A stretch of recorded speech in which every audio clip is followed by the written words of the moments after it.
Tonight, doctors across Metro Atlanta celebrate a ruling that blocks changes to the number of vaccines that children can receive. Atlanta News' first Alani Latang is live tonight outside the CDC after speaking with a pediatrician on this. Alani? Blair, the pediatrician, tells me she hopes that this will restore trust in vaccines, but she also fears this could lead to continued refusal of child vaccines. On Monday, a federal judge blocked the Health and Human Services Secretary RFK Jr.'s childhood vaccine schedule, ruling a January vaccine schedule overhaul did not go through proper legal channels. I'm happy.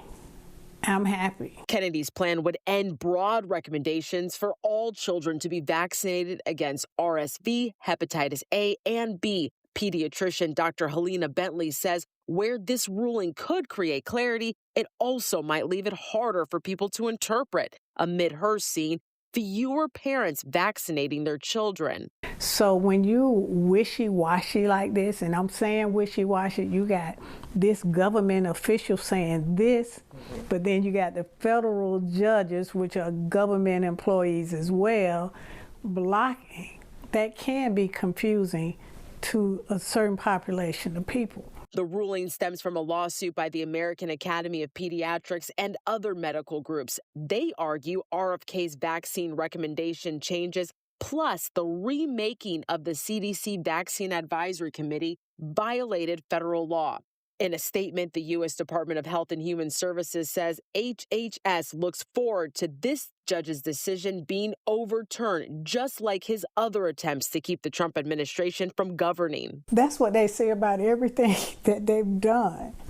And they continue to waste resources, and they continue to waste time, in my personal opinion. Dr. Bentley says the CDC's constant changes meant spending extra time counseling patients. So the burden is on us to try to convince them, or try to, and I won't even say convince, to really inform people